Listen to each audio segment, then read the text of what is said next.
I'm going to go off the cuff here a minute and talk about a little exchange I just had on the old YouTubes. I'm not really upset by any means. I'm kind of amused and frustrated, more is the right way to put it. I have been driven away from a number of churches in the last few years because the cultures of these churches that I've been in, a mix of Protestant / non-denominational types. And what I kept finding was the femininity in the church was so pervasive that it was almost impossible to get people to see it. And part of the problem is not just the church itself or the femininity of the culture or the fact that most of the evangelical, not high church Protestant churches are way over-representative of women. I believe the number is something like 70% of non-denominational churches are women. And most of the men are old, or I guess I should say 70% of the non-denominational churches are female, and that 30% of males is a mix of old men and young men, and just not very many of the representative of men across the spectrum in America. So another part that kind of comes into play with that and the whole idea of a lack of masculinity in these churches, it's not just the churches. We have a lack of masculinity in men. And I'm not calling out other men without calling myself out. I'm not as masculine as I should be because I've never once in my life had a positive masculine role model that I could model my life after. I'm having to figure out what this means, looking through history for examples of men who properly stood for the biblical way men are supposed to stand, the way that Jesus taught us to protect our women. So, no, I'm not calling out individual people for a lack of masculinity as it's an insult on them personally or a personal failing of theirs. What I am saying about this lack of masculinity is it's so pervasive and it is so fundamental to the way that most people alive nowadays have been raised. The propaganda has been so deep and so thorough in our lives that we don't even recognize the femininity in our own behaviors, the way we respond to criticism, the way that being direct with someone makes them immediately defensive. Those kinds of things are not masculine at all. And I'm guilty of it myself. The only difference is I've started to recognize in myself when those things that I've learned and those bad behaviors and habits that have been taught to me by a perverted culture, I start catching them now. Just like as you read the Bible more and you learn more about what it means to be a Christian and what it means to be living in a godly way, you start looking at your own behaviors and you start recognizing the ways that you sin more and more because you're paying attention. Well, that's what I've been doing. I've been paying attention to how a lack of masculinity has become pervasive throughout the men who are supposed to be leaders in our culture. I'm frustrated. I'm very frustrated because it seems to me the gatekeepers of the power in this country are the least masculine men on earth, and they can't even handle being challenged on what that's supposed to look like. So, for example, I recently left this church because I was looking at the fruits of the teachings in the church, and I look around and I see broken families, and I see disrespectful women, and I see women who are dressing in ways that are inviting the kinds of attention that women should not be trying to seek out. And they're also causing men to stumble who are trying not to fall prey to that kind of imagery in public. And I've seen this YouTube presenter that I had an exchange with, I've seen them discuss exactly that. So I know that we're kind of in agreement. And I think generally these people who in the churches who are calling out some of the problems, they're definitely getting on the key. They're definitely hitting on the points that are relevant And I think they're just missing the depth of the problem, is all it is. I don't think they're recognizing that even within the challenge that they're putting forth, there's an element of maybe not femininity, but certainly a lack of an element of masculinity within it. And part of that is not playing word games and trying to dance around and be gentle. Kind, yes, not gentle. We should not necessarily be gentle about how we say things. We should be direct, we should be honest, and we should be principled in saying what we would want to hear. And I know, as a man, I want to hear the truth. I don't care if it's offensive. I don't care if it's the kind of truth that I have to look myself in the mirror and deconstruct and recognize that everything is on me. That's fine. It hurts. I don't like it, but that's what I want.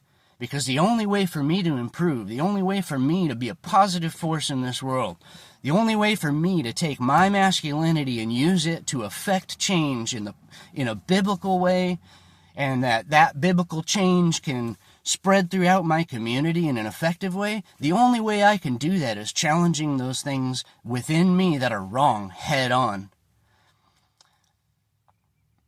So I get pushback from an internet presenter because I said, hey man, this presentation, the weak language and the filler words that you're using show a lack of professionalism, and it's a lack of masculinity, and the filler words are distracting from an otherwise great message. And I'll admit, the way I worded it, I guess, could definitely be read as an insult. I didn't intend it that way, but I reread it as it was, and it definitely came across a little bit that way. My response to that is, so the hell what? So what if I insult you? You know what a masculine man does when he's insulted? He looks at it and says, is it true? Okay? Was it true, man? Was it true? Did you look masculine? Did you look professional? Did you present something that a masculine man or someone who has the ability to be a masculine man would actually listen to and follow? Would they look at you in that presentation and say, yeah, that's a great example. That's how I want my image to present in public. That's who I want to look like when I'm out in the world. No. Masculine men don't waffle around their words. They say what they mean, right, wrong, or indifferent. They say what's going on. And sometimes that means having to turn around and apologize because you went too far. Fine. Fair with me.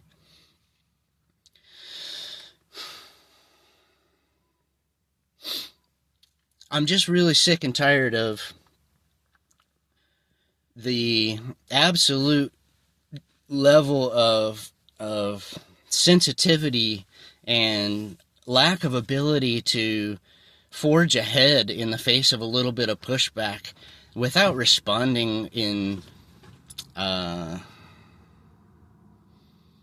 defensive, like, I'm missing the words. I'm going off the cuff here, so I apologize. But when you respond in a very defensive and dismissive manner about the tone of my voice rather than what it is that I actually said, the substance of what I said, there's nothing masculine about that at all. And the whole reason I'm making this video right now is I've been intending to try and make my channel and do some things to show about how masculinity is supposed to look, because we don't have the right role models, and I'm trying to become one. Alright, but you don't become a role model like that by modeling weak behavior. You don't become a role model by pussyfooting around language and being afraid to offend people. That's just not how it works, man. Men need to be a little tougher than that. And we also need to expect pushback. We need to expect insults. And you need to have some skin that can handle that. The armor of God is not a layer of silk, alright? You need to be tougher than that. And that's part of the problem. I go to these churches and I challenge a pastor head on and say, hey, why is it that none of the women in this church seem to respect men? And they're like, oh, I'm afraid to address that. Oh, I'm like, yeah, huh? The pastor's always saying he defers to his wife for judgment. They're always saying, like, oh, my perfect wife never sins, and I'm the most terrible, this self-effacing garbage. Like, give me a break. I go back and I read the Bible, and it says women shouldn't even speak in church. Now, I'm not saying that's what I want, but I think that there's some truth in that, and obviously, if it's in the Bible, it's there for a reason. And yet, we have churches that are deferring to the opinions of women on how they're going to operate, and what kinds of services they're going to offer, and where the money is going, and what's being focused on. Get the hell out of here. This is such crap. I'm so sick of that. You wonder why these Protestant churches are bleeding people, and it's because the women are running it. And the men that are left there are so feminized that they can't even recognize they're acting like women. They're doing men's groups that are basically sit-around cry sessions, hugging and kumbayaing instead of actually getting after it. These men's groups ought to be getting together and building sheds or fixing fences for each other. They ought to be getting together and playing football or playing a game of basketball or, I don't know, going fishing or something. But sitting around and crying, having therapy sessions like a bunch of hens, get the hell out of here. This is garbage. You want to address the problem of feminism in the church? It's about time we stop letting feminine men try to correct it then. And it's about time the masculine men, when we stand up and say, hey, this is an issue. This needs to be faced direct on. And you know what? You're not living up to it. It's about time you feminine men start recognizing the masculine men are right.